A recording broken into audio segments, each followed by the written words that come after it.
2 jerks in costumes and a couple of rejects. It's like a real team out there. Is that an eagle? It's Eagle, my sidekick. James. What's up, Sean? Good to see you, man. Unbelievable, man. This was somehow everything I expected and nothing that I expected at all. Oh, that's a great thing to hear. That's the best compliment I've heard yet. Thank you. I need to ask you how you do Eagly. Is he just all CGI? Like, what's the secret behind him? He's a fascinating little addition.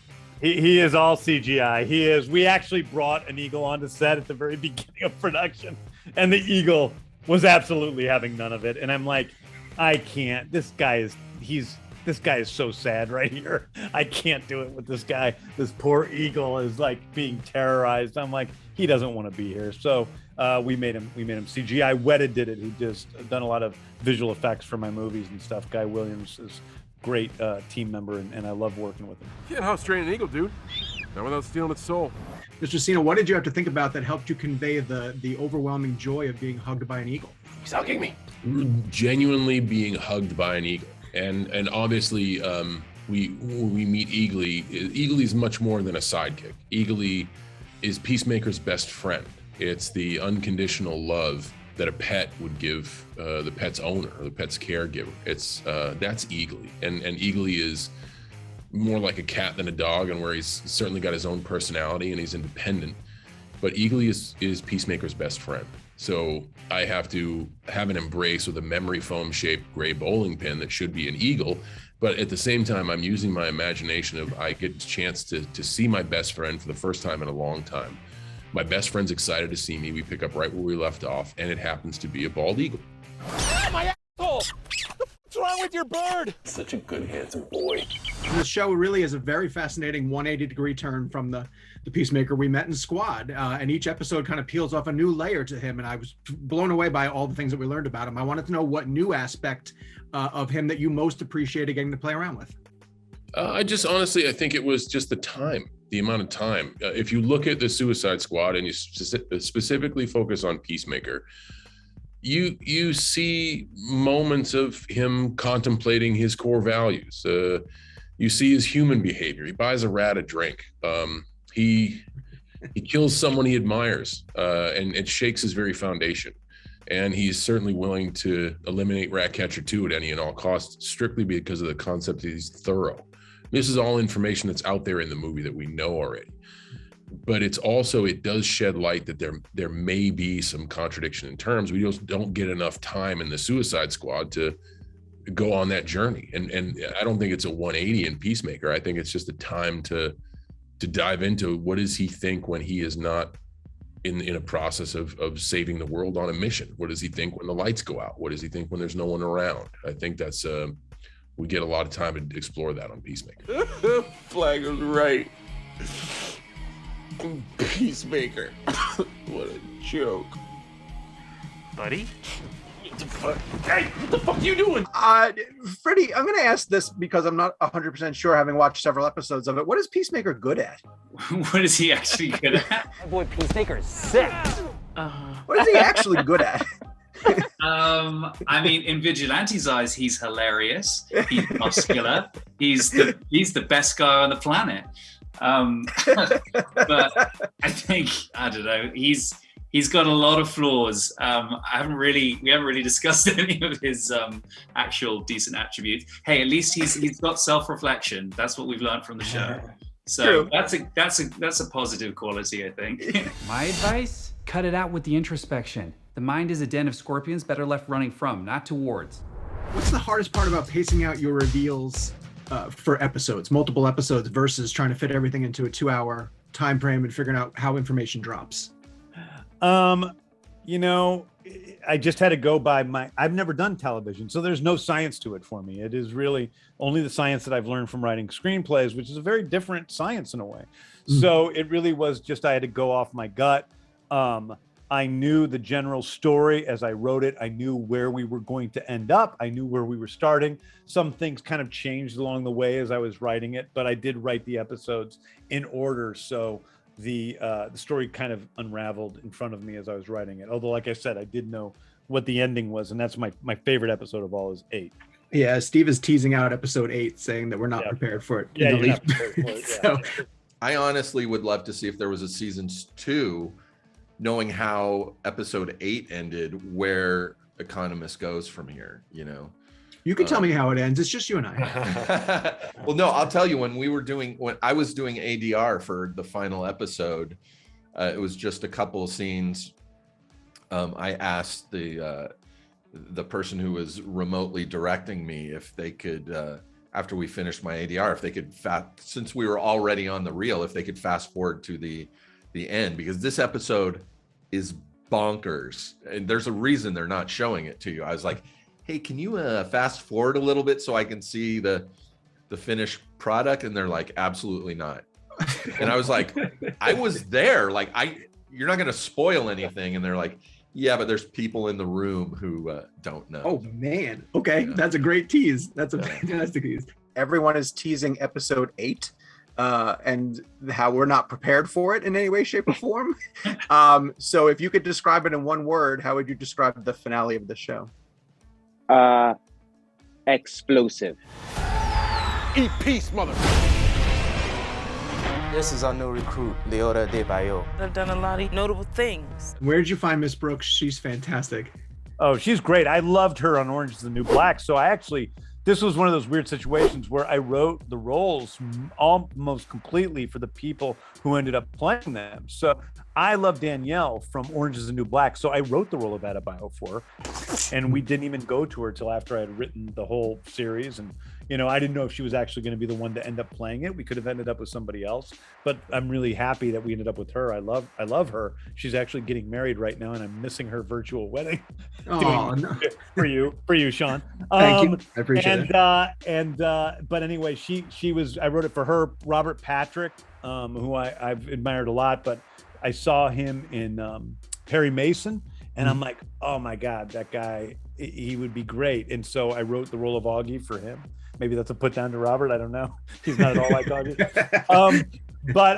Yeah, so, you know, of course, Jen and those guys I'd already worked with. So the only, most of the main characters I wrote for the actors, Chuck is kind of the one that was outstanding because he came in and auditioned, and I was like, well, that is not at all how I saw the character, but he blew me away. One of my favorite auditions ever. That's right. James lives in the rhythm. Do you know what I mean? And I think that a big reason why Murn worked for me, why I ended up playing Murn, because I wasn't in the breakdown really what the breakdown was looking for, was because I latched on to James's rhythm. My background is very much in classical theater and whatever, and that's all you use. It's not about subtext, it's about the lines. And I read these 3 pages they sent me, and I was like, oh my God, the rhythms of this guy. And I immediately knew how I wanted to play him. That's the classic example of, very Shakespearean example of the writer directing the actors without directing them, So I think James is very specific with his language, very specific the difference between don't and do not. I mean, it's all there in the music of it.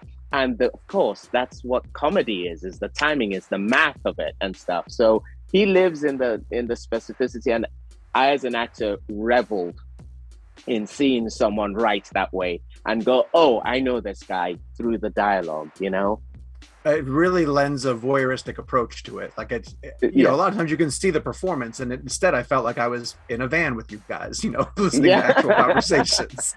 It's kind of my favorite.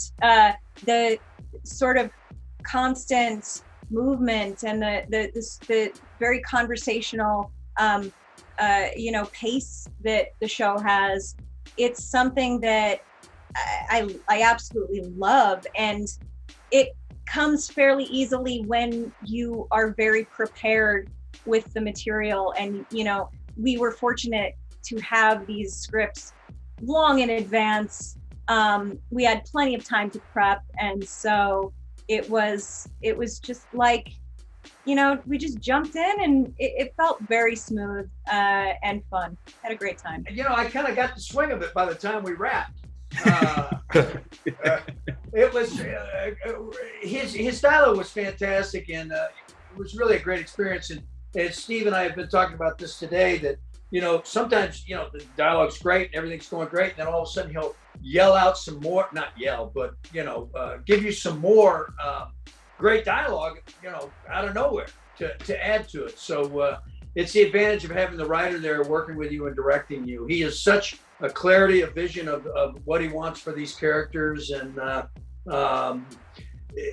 what a very enjoyable process from an actor's point of view. I like it. I like it a lot. I don't give a fuck.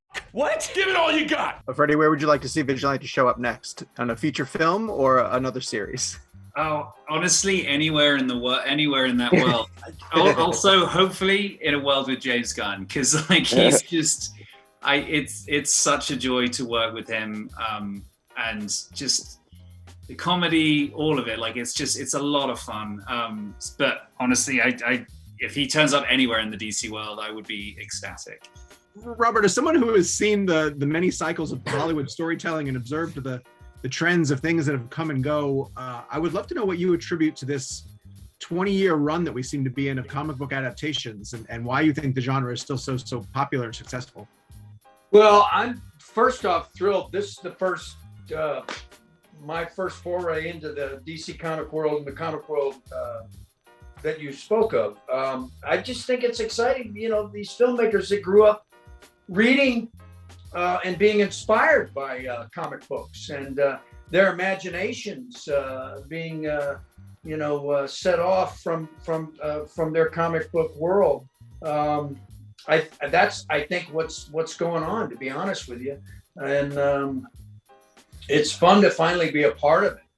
Matt, if you can open up a bit about juggling projects between feature films and television. It feels like a lot of studios are going in that direction and allowing filmmakers and creatives to breathe more life into and take more time with different characters. Where would you like to see that continue to grow as maybe DC projects, future DC projects, figure out whether they are feature films or longer form television series? Well, my personal proclivity is always for television, because I think that it affords you a much better opportunity to live within the character beats, right? You don't have that sort of propellant idea where you have to tell the story and accomplish all of these things in that hour and a half, 2 hours, 2.5 hour time frame. So for us in this show, whereas we met Peacemaker a little bit in the movie, it really enables us to unpack the character in a way that I don't really think that you can in a feature. So I certainly would love to see them doing that a little bit more in television. You're so right. I actually called it to Mr. Cena like a 180-degree turn from his Squad portrayal, and he's like, no, that's not it. We just had more time to explore the layers of him and the things that make him stand out as a character. Yeah, and there may even be things from the movie that end up on the cutting room floor, whereas in television, and particularly in today's version of television, like when we're making these episodes, we're not adhering to any time frame, right? So the episode can be as long or as short as it needs to be for the story to work. So it was purely creative decision making along the way, and it allows you a better opportunity to be creative that way. These are new, experiments, branching off with a character and going to television. First time and Sony is trying it, and Marvel is trying it, and it's exciting that Warner Brothers is trying it. And I just wanted to get your thoughts on juggling between the features and television. What are some of the things that the Peacemaker series taught you that you might want to bring to a new, future HBO Max series? Well, I think what really makes this special is it's the first time that the filmmaker himself, the guy that created, wrote, and directed the movie, is also writing and directing the series. That has not happened before. We had the ultimate luxury of having, one of the greats in the superhero space, James Gunn, do it for us. So to be able to give him 8 episodes in which to play with, tremendous freedom creatively, to be able to really explore these characters, not just Peacemaker, but also the entire ensemble, to really take them through their arcs over the course of the 8 episodes. It was a remarkable luxury. And that really separates it from any superhero show that's come before, is the fact that you got the real guy, the filmmaker himself, doing the adaptation. Is there a comic book background to Project Butterfly, or something you come up on your own? No, it's my own thing. Yeah, there's not any. The comic book stuff is the characters who are from the comic books, which is Emilia and Economos. Economos is very much like what he was like in the comic books. Emilia is not at all like what she was like in the comics. And then of course Vigilante and Judo Master and Peacemaker. But even those guys are pretty much different from what they were in the comics. Part of the joy here is that he's taking on characters, and he did the same thing with Guardians, that aren't as well known. right? So that because of the fact that the lore is not so set in stone that the fan base will get offended if you stray from it a little. I mean, particularly with the Vigilante character, it's infinitely different than it was in the comic books, but it allows him the opportunity to impose his own creativity on where he wants to see these characters go, what their backstories are like, and what makes them tick. Comic book world is such a deep well that up until, the past 10 years, the only people who really realized that were comic book nerds, people who bought these and read these, like people like James. When James told me he was doing Guardians of the Galaxy, I was like, I don't even know what that is. A raccoon in a tree. I was like, that's incredible. Like there are characters that people still don't know about that like James is introducing and telling me about that. I'm like, what is this? Like, so there is like, I think an endless well to go to, and also great storytelling in these comics. So I can't wait to see where this goes. I think comic books are more popular now than ever before. I'd never heard of Judo Master before, and he's one of my new favorite characters. What about Batmite? Yeah, Batmite. Yeah. Never heard of it. Well, to that end, Peter, and I'll get you guys out of here on this one. Can you talk about the relationship between having to adhere to the comics versus just taking them as loose inspiration, the way James kind of does, and go in any sort of way that he would like to go? Do you feel that we've sort of evolved, that the filmmakers have a lot more confidence to be able to take these traditional properties and go any way they want with them? I think certain filmmakers have a lot of latitude when it comes to it, particularly ones that are steeped in the knowledge of the comic books, because they know what's important to keep and what are the elements that you can have a little bit of freedom with. It's those guys with the real background in it that I think are the best at picking and choosing the elements that they want to really adhere to and those that they want to move away from. So James is, uniquely positioned to do that. Is this meant to be a one-off, or are you mapping out a second season? I'm not mapping out a second season, but I think about it a lot, and we talk about it a lot, and I think that John and I are both in if we can figure everything out correctly, and we'll see what happens, but we're into it. We want to do it. Is it a Braveheart reference when Peacemaker shouts freedom at the end of climaxing? I think that was, yes, that was a John Cena special. I think that was a Braveheart reference. Yes. Oh, I always pronounced it Berenstain Bears. How confident are you in your pronunciation? As far as Berenstain, I mean, sir. we're both wrong, so it doesn't really matter how confident we are in our mispronunciations.